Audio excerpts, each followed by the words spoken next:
Meus irmãos, meus amigos, cumprimento a todos com a graça e a paz de Cristo Jesus. Amém. Uma alegria muito grande voltar aqui nessa igreja e ter a oportunidade, o privilégio de olhar nos olhos de cada um de vocês e saberem que vocês estão guardando a preciosa joia que é a salvação em Cristo Jesus. Continuem nessa peleja, nessa luta, que Deus há de recompensar cada um, segundo as vossas obras, segundo a vossa fé. Amém? Estamos felizes, a família toda, de eu estar aqui. Irmã Eminha, irmã Dalira, irmão Bruno, irmã Anne, irmão Sami. Manda abraço para toda a igreja. Deus nos levou ali para o oeste do Paraná e já há 3 anos, e a cada dia nós sentimos a boa mão de Deus nos conduzindo, nos guiando, nos ajudando, e até aqui o Senhor não tem nos abandonado. E assim como vocês também. E eu vejo aqui muitas pessoas novas e isso enche meu coração de alegria. Que bom ter pessoas aqui que nós oramos, né? Irmãs oraram, filhos oraram. E no tempo de Deus o Senhor respondeu. Então, o nome do Senhor seja glorificado, seja exaltado. Amém? 60 anos é uma igreja madura, uma história alicerçada, um tempo definido, e Deus tem feito maravilhas através dessa igreja. Daqui saíram muitos seminaristas, muitos pastores, muitos homens de Deus. Passaram por esses bancos homens que estão em outros oceanos, porque Deus teve um plano com essa igreja quando Ele a abriu há 60 anos atrás. Amém? E isso para nós é a certeza, a chancela de que a porta que Deus abre, ninguém pode fechar. Ninguém pode fechar. Então, hoje aqui nós estamos comemorando mais um ano da porta aberta. E o nome do Senhor seja glorificado na nossa vida. Eu quero meditar com os irmãos no texto bíblico. Não posso ficar falando muito fora do texto, senão vou começar a chorar aqui.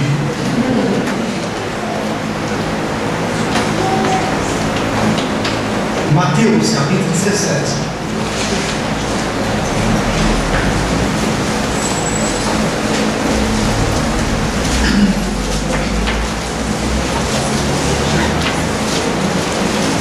Mateus,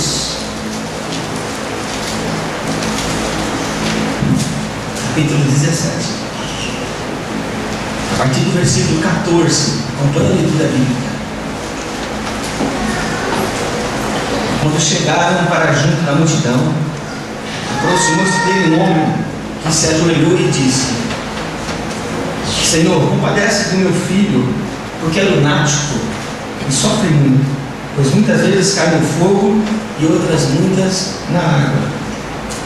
Apresentei aos teus discípulos, mas eles não puderam curá-lo. Jesus exclamou: ó geração incrédula e perversa, até quando eu estarei convosco? Até quando sofrereis? Trazei-me aqui o menino. E Jesus repreendeu o demônio e esse saiu do menino. Desde aquela hora ficou o menino curado. Então os discípulos, aproximando-se de Jesus, perguntaram em particular: por que motivo nós não podemos expulsá-lo? E ele lhe respondeu: por causa da pequenez da vossa fé. Pois em verdade vos digo que se tiverdes fé como um grão de mostarda, direis a este monte: passa daqui para colar, e ele passará. Nada vos será impossível. Mas esta casta não se espera senão por meio de oração e jejum.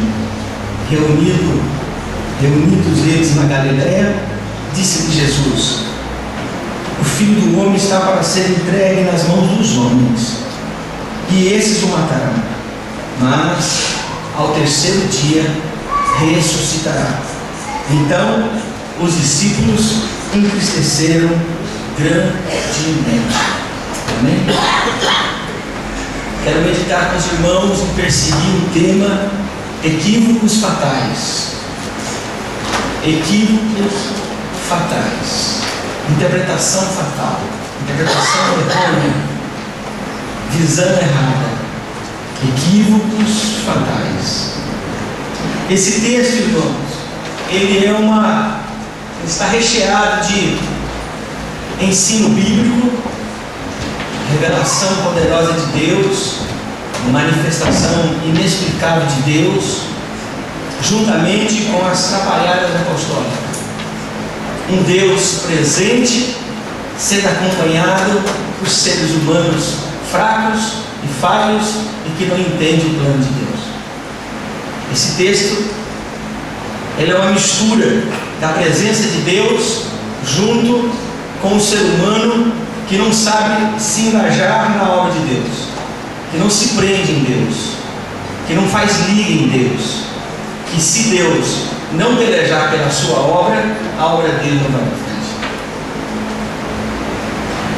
Esse texto nos fala também que a experiência da transfiguração que Jesus sofrera lá no começo do capítulo, quer dar só uma olhadinha para você ver? Capítulo 17, versículo 1. Esse texto quer dizer para nós também que aquela experiência da transfiguração no monte, ainda que somente 3 dos discípulos estavam presentes, ela não interferiu, ela não contaminou os discípulos de Jesus Cristo. E isso para mim é uma loucura, né? Que há uma manifestação no monte, uma presença extraordinária da Shekinah, da glória de Deus. 3 dos discípulos são testemunhas oculares, e quando eles descem ao monte, eles não conseguem transferir a glória que está lá em cima no monte para a realidade do sopé do monte. Esse é o grande absurdo nesse texto, o grande erro da compreensão humana, que num primeiro momento está ao lado de Jesus, vendo Jesus operar maravilhas, e num segundo momento parece que tudo aquilo evapora, é como se fosse uma nuvem que vai embora. E esse texto está dizendo para mim que isso acontece conosco, que muitas vezes o Senhor se manifesta em nosso meio, mas nós não temos bagagem para guardar, preservar tudo aquilo que o Mestre deu para nós. Diga-se passagem, gratuitamente. Parece que as manifestações de Deus servem apenas como historinhas, como simbolismos apenas, mas não interfere no nosso dia a dia. Vê que interessante, lá no monte há uma manifestação divina, mas no sopé do monte eles não têm como expulsar o demônio. Isso para mim é terrível, né? Como é que pode uma coisa dessa? Deus se manifestando lá em cima e a carne se manifestando lá embaixo. A fé corroborando lá em cima e a carnalidade fazendo festa lá embaixo. Eu coloquei aqui como uma proposição para nós nessa noite. E diz assim: conhecer os caminhos das pedras geralmente não permite que tenhamos experiência de andar sobre as águas. Conhecer o caminho das pedras geralmente nos tira a oportunidade de ter a experiência de andar sobre as águas.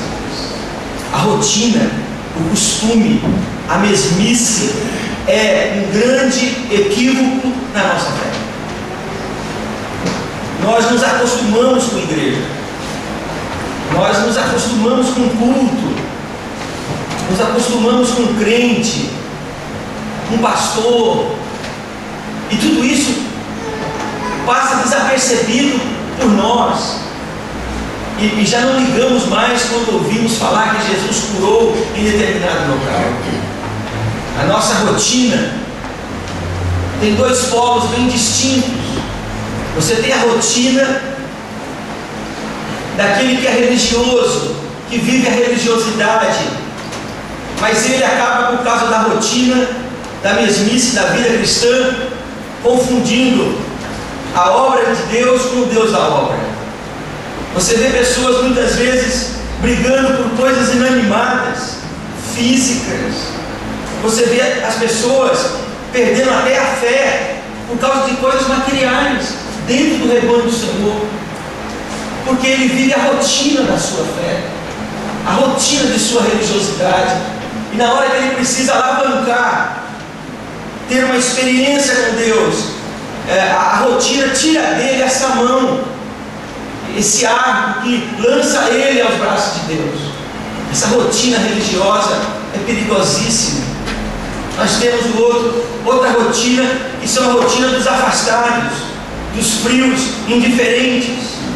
E a rotina deles é uma rotina estranha também, porque apesar de levarem o nome de cristãos, eles estão completamente longe, distantes da presença do Senhor.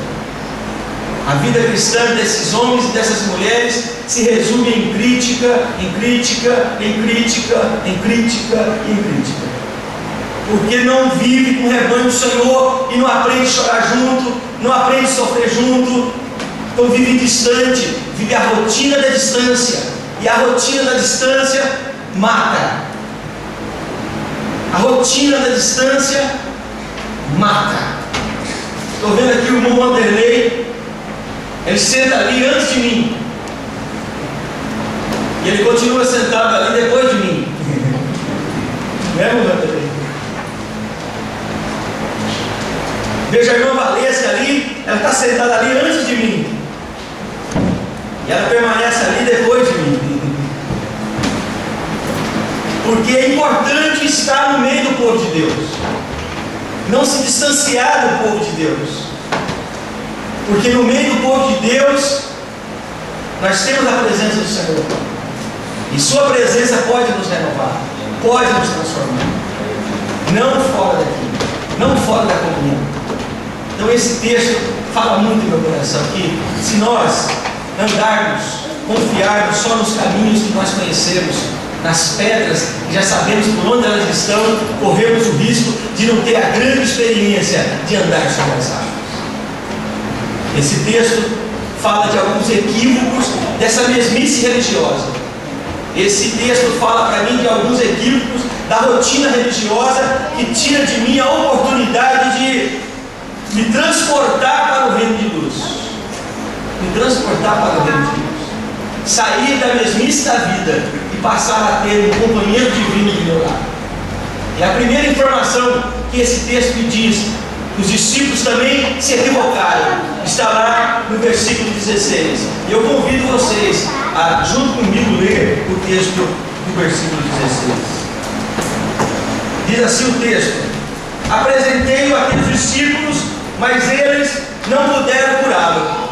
Esta é a informação desse texto.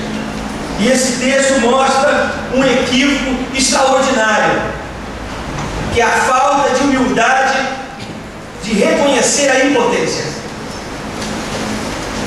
a falta de hombridade de não reconhecer as suas próprias falhas. Vocês podem imaginar esse pai de família apresentando o seu filho lunático para os discípulos? Ele pega a filha como qualquer outro mortal. Vocês sabem que Jesus sempre está cheio de pessoas querendo ouvir ele. E esse pai de família, com certeza, ele pegou a filha. Não tenho dúvidas disso. E como a situação era caótica, eu fico pensando que ele sacrificou o bem-estar, o descanso, se sacrificou no sol quente. E aí ele chegou a vez dele para os discípulos. E ele chega para os discípulos e diz assim para os discípulos: olha, o garoto é lunático, ele se joga no fogo, se joga na água, eu não aguento mais, eu estou desesperado, por favor me ajudem. E eles disseram: não, fique tranquilo, fique em paz, você chegou aqui na Batista de Filadélfia, daqui você não sai até que ninguém te tira. Aí Pedro, Tiago e João chegam juntos, levantam a mão e Pedro diz: 1, 2, 3, sapeca na oração e pá! Olha o garoto sapateia lá embaixo, assim, não vou orar mais um pouquinho. Pá! O garoto está sapateando lá embaixo, está em convulsão lá embaixo, e os discípulos saem em nome de Jesus, aí começa a apelar, né? Sai em nome de Jesus, está amarrado em nome de Jesus, está quieto em nome de Jesus, e aí já completamente desfigurada a fé deles. E aí eles oram por um tempo no garoto, e Pedro já vai colocando João e diz: deixa pra lá, continua orando pelo Senhor. Não perca tempo com isso não. Isso é falta de fé desse homem. E aí o garoto é colocado do lado da fila, porque a fila anda, não é? A fila anda. Tem ali pessoas paralíticas, cegos para orarem por elas, endemoniados para orar por eles, e o garoto está ali tomando tempo dos discípulos. E aí o pai do garoto senta à beira da fila e fica olhando aqui, olha lá, que bom. Eu devia estar lá recebendo essa bênção, vocês me tiraram do lado. O pai de família olha para o garoto e diz: não, eu não vim aqui à toa. Eu não vim aqui para ser colocado ao lado da fila. Eu não vim aqui para ser menosprezado desse bando de idiota. Eu vou conversar então com Deus. Eu não vou até os discípulos agora eu vou a Deus. E aí ele vai e importuna Jesus. E chega para Jesus e diz: olha, o meu filho é lunático, se joga na água, se joga na pedra, se joga na lama, se joga no fogo, se corta todo, está se acabando, já perdeu os dentes, já furou um olho. Olha o estado do rapaz. Aí Jesus olha e diz assim: que é isso? Não estou entendendo. Ele disse: não, vou explicar melhor para o senhor. Eu fui lá e disse para os seus discípulos tudo isso, e eles não conseguiram resolver o problema. E essa é a informação que eu trago, que a rotina tira de nós a capacidade da humildade. Quem levou o caso para Jesus não foram os discípulos, foi o pai desesperado. Essa ordem está errada. Os discípulos não poderiam ter abandonado aquele pai, não poderiam ter abandonado aquela criança, mas a rotina tira o valor do ser humano. Nós coisificamos o ser humano. Se não conseguimos resolver, deixamos o ser humano de lado. Ele não presta mais, ele está atrapalhando o meu ministério. Eram eles que deveriam ir até Jesus, conversar com Jesus. E eu aprendo uma coisa extraordinária nesse texto. E a informação é essa: se eu não aprender a levar as minhas impotências, as minhas mazelas ao Senhor Jesus, o mundo o fará. Se eu não aprender a me aproximar de Jesus e me arrepender e quebrantar meu coração na presença dele, o mundo o fará. Se eu não aprender a me humilhar diante do próximo, a reconhecer o próximo como superior a mim, o mundo fará. Esse é o primeiro erro do nosso trabalho no meio do povo de Deus. Essa rotina nos leva a esse equívoco de não levar mais as nossas fraquezas a Deus. E se nós não levamos as nossas fraquezas a Deus, pode ter certeza, o inimigo das nossas almas o fará muito bem. Amém? Os discípulos não levaram o caso a Jesus. Quem levou o caso a Jesus foi o pai do garoto. Eram para eles. Eles deveriam ter levado o caso para Jesus. Querida igreja, mantenha a humildade. Não tem coisa mais bonita do que um homem falar: eu não sei. Não tem coisa mais linda ouvir dos lábios de uma mulher: eu errei. São palavras que, ao invés de que nós pensamos que vai destruir o nosso ministério, não, elas vão construir em nós a presença de Cristo no nosso meio. Porque o nosso Cristo se fez carne, se humilhou, para que nós pudéssemos aprender dele também e nos humilharmos diante do próximo. Não deixar que a nossa prepotência religiosa, evangélica, venha tirar de nós a oportunidade de aprender com o próximo também. Não ficaria bonito esse texto? Mais ou menos assim: os discípulos tentam orar para o garoto, não conseguem, aí Pedro e João dizem assim: para a fila. Não ficaria mais bonito o texto assim? Mas como assim para a fila? Não, para tudo. Nós não conseguimos resolver o problema do garoto. Tem um problema sério aqui que nós desconhecemos. E se nós desconhecemos, nós não temos condições de abandonar esse homem sozinho. Uma alma vale mais que o mundo inteiro. Vamos até Jesus. Os discípulos estão conduzindo o homem até Jesus. Que coisa linda! A palavra de Jesus seria completamente diferente. A palavra de Jesus seria acolhedora àqueles discípulos e àquele homem. Mas foi totalmente ao contrário. Veja só o que Jesus disse. Quando o pai do garoto relatou o fato a Jesus, ele disse no versículo 17: ó geração incrédula e perversa. Eu pergunto a vocês, para quem ele está falando isso?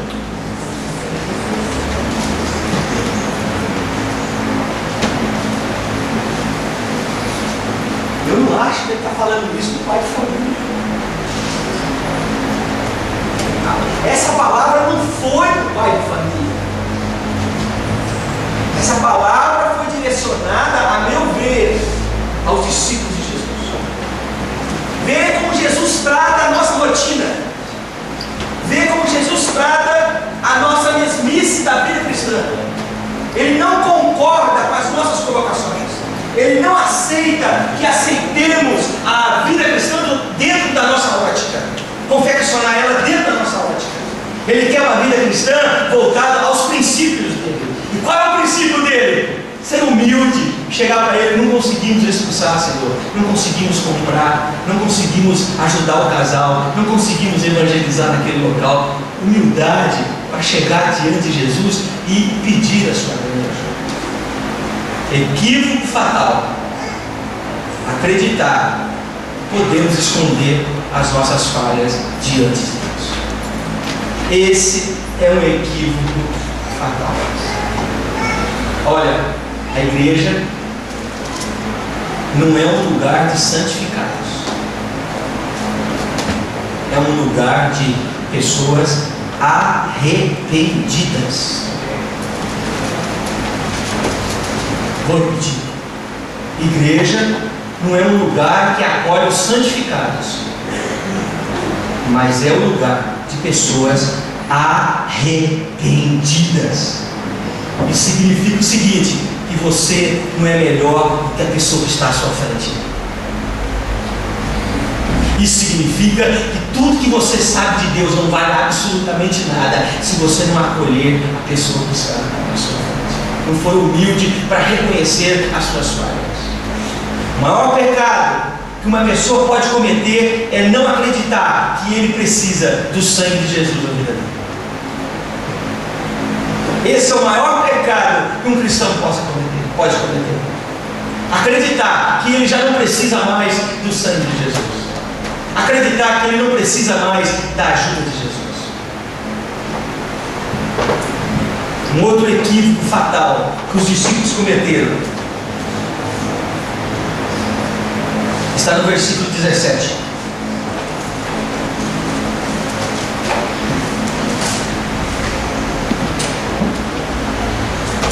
Jesus exclamou: ó geração incrédula e perversa, até quando estarei convosco? Até quando vos sofrerei? Trazei-me aqui um menino. Versículo 20. E ele lhes respondeu: por causa da pequenez da vossa fé. Pois em verdade vos digo que se tiverdes fé como um grão de mostarda, direis a este monte: passa daqui para acolá, e ele passará. Nada vos será impossível. Qual a informação que nós temos aqui nesse texto? O primeiro equívoco nosso, o segundo equívoco nosso é ficar na obra de Deus desprovido de fé, se relacionar com as coisas de Deus sem fé. Os discípulos olham para o enfermo, expulsam o demônio. Vocês vão ver que eles expulsavam o demônio, eles pregavam em nome de Jesus, e tudo isso era feito sem fé. E Jesus lança diante deles o erro deles. É que eles se acostumaram demais com a obra e acharam que não precisavam orar mais, acharam que não precisavam jejuar mais, já tinham todo o poder porque estavam ao lado de Cristo. Segundo equívoco dos discípulos: estarem na obra de Deus, envolvidos na obra de Deus, desprovidos de fé. E eu pergunto a vocês: pode alguém se envolver na obra de Deus e não ter fé? Pode ou não pode? Eu pergunto a vocês: todos nós que estamos aqui, estamos realmente presos na fé? Será que alguém não veio hoje aqui só para acompanhar o esposo ou a esposa completamente desprovido de fé?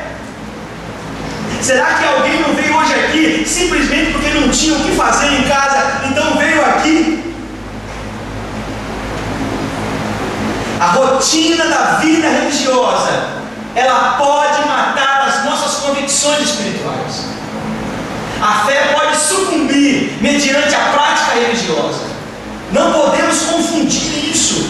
A religião, que é um caminho que nós encontramos na terra, a nossa bandeira para andar aqui. Mas a nossa fé deve estar presa em Jesus Cristo. O nosso foco é o Senhor Jesus Cristo. Amém? Me veio aqui à mente um texto interessante que o apóstolo Paulo fala, se não me engano, aos Romanos, ó. Tudo que não provém da fé é o que? Pecado. Pregação sem fé é pecado. Cultuar a Deus sem fé é pecado. Dizimar sem fé é pecado. Ao longo do meu ministério eu também tenho visto muitas pessoas perdendo a fé por causa da obra de Deus.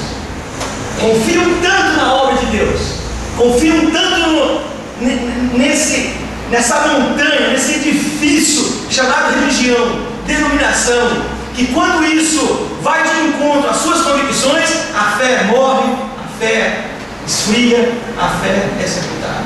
Tenho visto ao longo do meu ministério homens de Deus ativos que perderam a fé por causa da obra. Então, por favor, não confunda a obra de Deus com Deus da obra. Se alegre por estar salvo em Jesus Cristo e não pelo número de milagres que você faz em nome de Jesus. Amém? Olhe para mim. 30 anos de ministério eu tenho. E vou dizer isso sem microfone, para não gravar. Porque o Reginaldo é perigosíssimo. 30 anos trabalhando na obra de Deus. Deus nunca agradeceu as coisas do filho.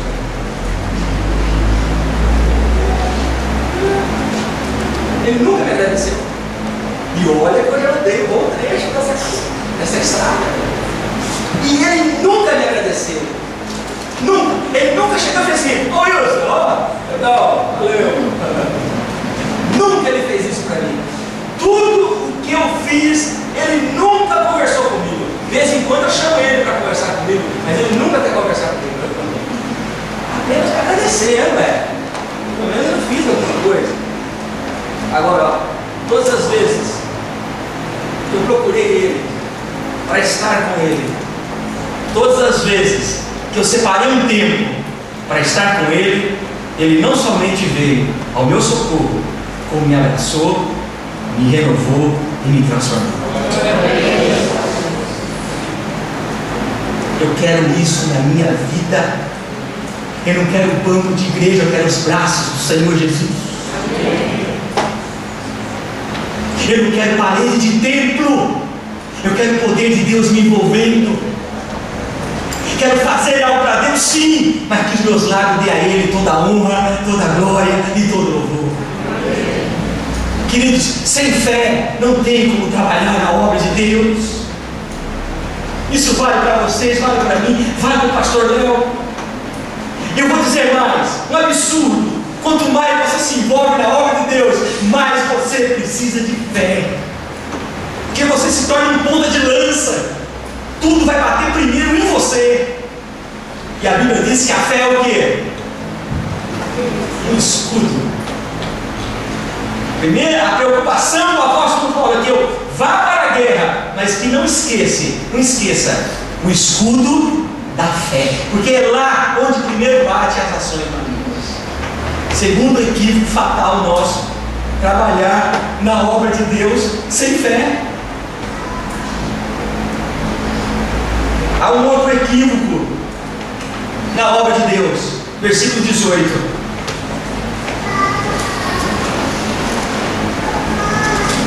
E Jesus, repreendeu o demônio e esse saiu do menino. E desde aquela hora ficou o menino curado. Qual o erro dos discípulos aqui, pastor Wilson? O erro de acreditar naquilo que é aparente. O pai do menino apresentou o menino aos discípulos como? Vocês lembram esse texto? Qual foi a patologia? Lunático. Quando ele chegou lá para Jesus, ele disse que o menino era o quê?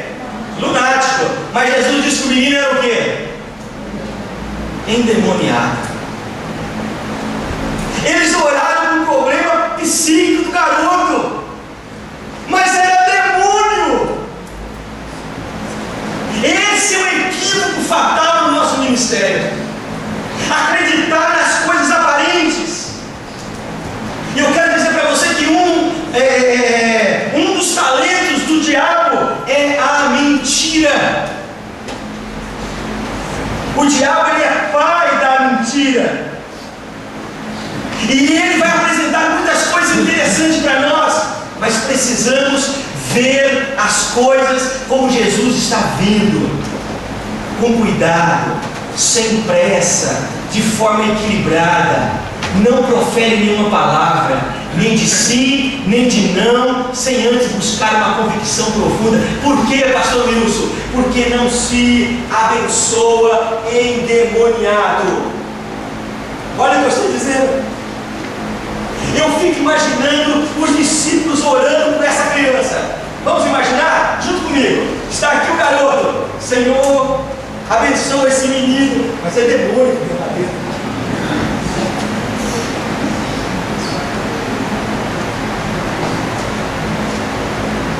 A Bíblia diz, o apóstolo Paulo escrevendo, ele disse: não imponha as mãos precipitadamente. E esse é o equívoco: nós abençoar pessoas que precisam se reconciliar com Deus, nós abençoar pessoas que não têm nada a ver com Deus. Pessoas que não têm nada a ver com Deus não devem ser abençoadas, devem ser salvas em Cristo Jesus. Outro dia, Dalila me chamou para ver o Face dela, e eu comecei a dar uma olhada no Face, e eu percebi que o Face é altamente positivista, né?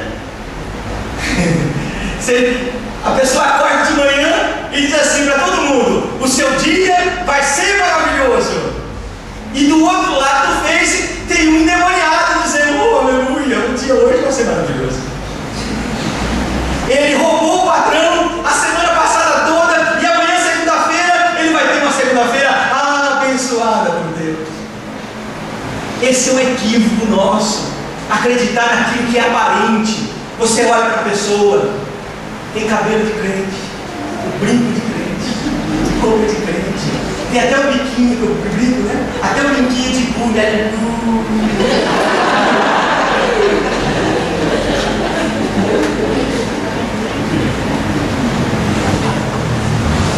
Não é crente. Quer ver uma coisa? Cutuca ele para você ver. Pisa no pé dele. Entra na igreja e dá um cumprimento para você ver uma coisa. Vá contra as ideias dele para você ver uma coisa. Queridos, esse é um equívoco nosso: acreditar nas coisas aparentes, acreditar do jeito que vem, sem fazer perguntas clássicas. É hora. Pergunta clássica. Esse é o momento. Olha a pergunta clássica: vem de Deus?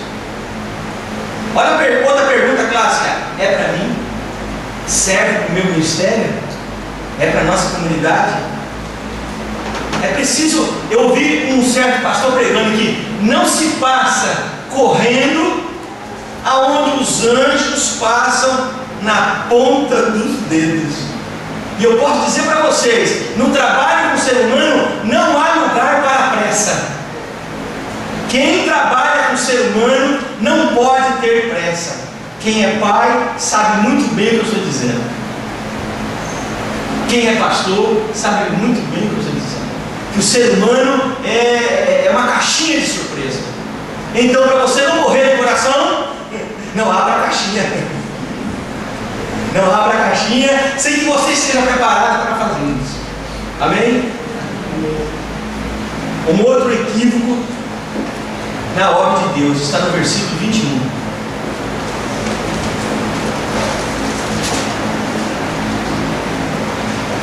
Mas essa caça não se expulsa, não se expele, senão por meio de oração e de...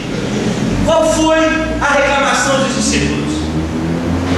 Senhor, quando eles perceberam que era um demônio, eles disseram para Jesus: por que nós não conseguimos expulsar o demônio?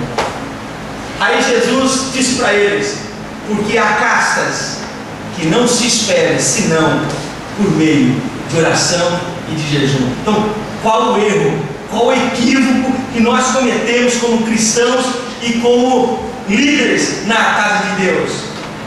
É não mudar as estratégias. Eu posso imaginar o seguinte, que há demônios, porque os discípulos expulsavam demônios. Eles estavam acostumados nessa lida com Jesus expulsar demônios, mas aquele tipo de demônio só era possível com oração e jejum. Isso significa o seguinte: os discípulos não pensaram na possibilidade de mudar a estratégia. Então há demônios que não precisam orar, não precisam jejuar, mas há demônios que precisam orar e jejuar. A confiança numa única estratégia é um grande perigo para nossas igrejas. Acreditar que somente um método serve para a igreja é um perigo para a comunidade. A mensagem deve ser preservada. A mensagem deve ser preservada, mas o método precisa ser julgado, o método precisa ser pesado para ver se ainda vale a pena tê-lo. Os discípulos erraram, porque eles não tinham se preparado para trabalhar com Jesus, para expulsar aquele tipo de demônio. Esse é um erro fatal. Não mudar a estratégia. É aquela vida cristã sempre a mesma coisa. É aquela mesma historinha que nós conhecemos. Amanhã é segunda-feira, você vai acordar atrasado, que eu sei, descabelado e com bafo de onça. Você vai correr para o banheiro, escovar o dente, trocar de roupa, em pé do lado da mesa, vai pegar a xícara do café, vai tomar, engasgar com um pedaço de pão e com o dedo vai abrir a Bíblia e dizer assim: fala comigo, Senhor. Aí bota lá a mãozinha, maravilhoso, amém, e sai. Eu pergunto, vai dar certo?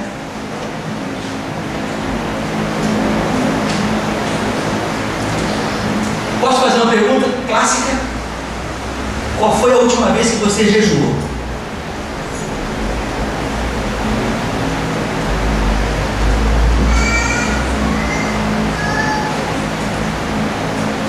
Mude a estratégia.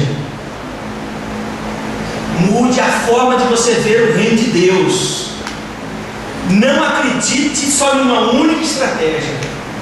O que deu certo ontem pode não dar certo hoje. Em relação à Bíblia, por exemplo, não dá para viver com pequenas porções da Bíblia e querer fazer com isso uma grande obra para Deus. É preciso ter um tempo reservado com a palavra de Deus. Mudar a estratégia. Amém? Equívocos fatais: esconder a nossa incapacidade, trabalhar na obra desprovida de fé, apegar-se naquilo que é apenas visível e aparente, não mudar as estratégias, acreditar que aquilo que deu certo no passado vai dar certo no presente, não confie nisso. E por último, está ali no versículo 23. Gostaria que alguém da plateia lesse para mim em alto e bom som. E eles mataram. No terceiro dia ressurgiram. E eles ofereceram o mundo. Ótimo, excelente. Ele disse o seguinte: eles vão matar, os homens vão me matar, mas no terceiro dia ele vai ressuscitar, eu vou ressuscitar. O que vocês acham dessa mensagem? É boa? Sim ou não? É boa. Agora, o que diz no final do texto? O que diz no final do texto? Se entristeceram. Os discípulos se entristeceram. Ele dá uma notícia extraordinária e eles se entristecem. E qual é o erro fatal deles? É acreditar que não haverá mau tempo na obra de Deus. Acreditar que sempre as coisas darão certo na obra de Deus. A visão do martírio ofuscou a glória da ressurreição. Ficaram tão embriagados com a notícia de que ele ia morrer, que esqueceram de aceitar que ele ia ressuscitar. E não é assim a nossa vida cristã? O que pesa mais sobre nós? O martírio ou a ressurreição? Aonde nós estamos mais convictos de que a coisa está acontecendo? Na dor ou na alegria? A cruz ou o túmulo vazio? A nossa fé muitas vezes esfria diante do martírio. E os discípulos estão exatamente nessa direção. Eles não querem sofrer porque Jesus é dono do ouro da prata, é o dono da vida. Não existe essa promessa. Os textos bíblicos dizem apenas quem ele é, não o que ele vai fazer. Não há promessa de que tudo dará certo na nossa vida, mas há uma promessa que nós vamos ressurgir em glória diante dos homens e de Deus. Amém? Amém. Paulo disse: os túmulos se abrirão. Quem morreu em Cristo ressuscitará primeiro. Depois nós, os que ficarmos vivos, seremos transformados. Encontraremos com eles nos ares e assim estaremos para sempre com o Senhor. Esse é um erro fatal. Acreditar que a vida cristã é um mar de rosas. Jesus disse o seguinte: vocês vão ser perseguidos por causa do meu nome. Ele diz mais: o filho vai sofrer as agruras de sua fé através dos seus pais. Os seus pais serão unidos. A visão da cruz ofuscou a glória da ressurreição. E não é isso que acontece conosco? Nós temos uma vida na presença de Deus, de repente, na esquina da vida, algo acontece conosco, e aí a nossa fé vai para onde? Nos ares. Porque nós não suportamos que algumas coisas negativas acontecem conosco. Nós achamos que o fato de nós sermos seguidores de Jesus Cristo, nada deve acontecer conosco. Mas vem cá, como foi que Paulo morreu? Lembra, Jonas? Como foi que Paulo morreu? Lembra, Alan? Como foi que João Batista morreu?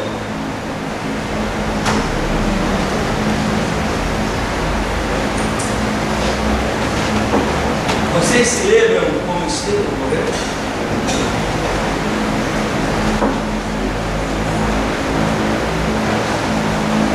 Vocês se lembram quantos missionários morreram longe de suas pátrias?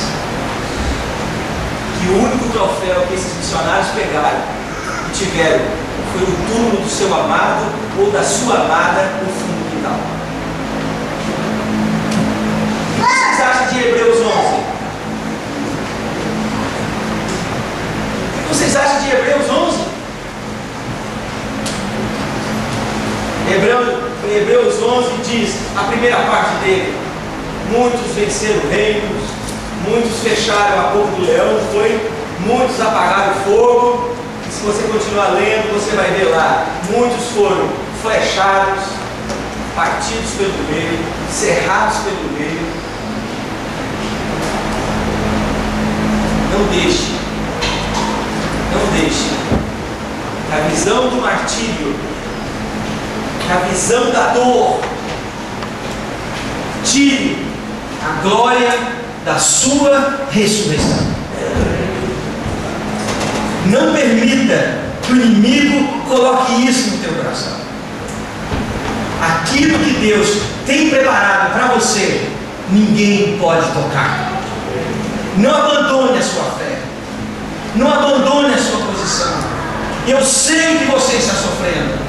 Eu sei que você passa por lutas e dificuldades, seja conjugal, seja profissional, seja de relacionamentos, de saúde. Eu sei, porque todos nós estamos passando isso. Não estamos, igreja? Permaneçamos então na presença de Deus, porque Ele tem preparado algo melhor para cada um de nós. Eu espero que o meu corpo ressuscite no último dia. Nenhuma perseguição, nenhuma doença, nenhuma dor que me leve à sepultura será forte o suficiente para deter a ressurreição do meu corpo. Nem o meu, nem o teu.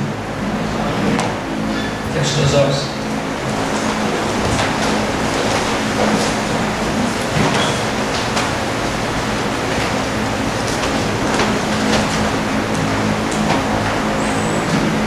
Quando você receber uma notícia negativa, quando você receber um exame positivo,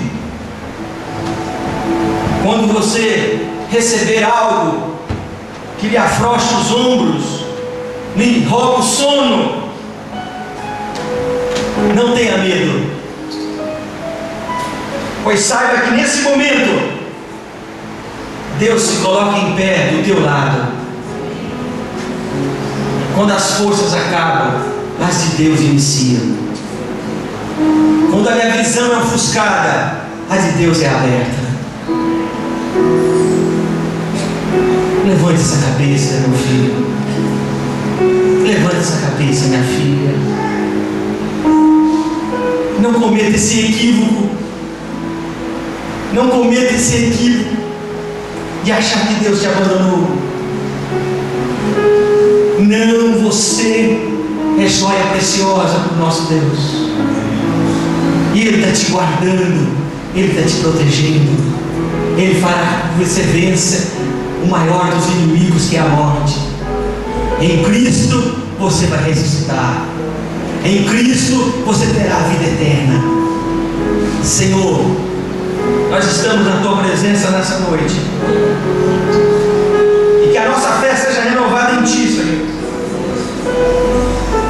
Não permita que equívocos cometemos, não permita que erros realizamos, não permita. Abra a nossa visão espiritual. Abra o nosso coração para Ti, Senhor. Não deixa nós viver a rotina religiosa, mas a experiência viva contigo a cada manhã, a cada entardecer, a cada noite, Senhor. Não permita que a nossa fé vá criando cascas. Não permita que a alegria espiritual vá se esfriando dentro de nós, mas que possamos alimentar o Teu Espírito, para que Ele possa nos renovar, nós saltarmos de alegria na Tua presença, sermos consolados pela Tua boa presença, Senhor. Guarda os Teus filhos, guarda essa mãe preocupada, esse pai preocupado, guarda esse corpo, Pai, essa saúde. Guarda, Senhor, essas incertezas. Abraça esse homem nessa noite. Abraça essa mulher nessa noite, Senhor. Chacoalhe essa vida. Toque nessa alma. Incendeie esse espírito com a Tua presença, Senhor. Diga no ouvido dessa pessoa que o Senhor chamou desde o ventre de sua mãe. Diga esse irmão que o Senhor separou ele mesmo antes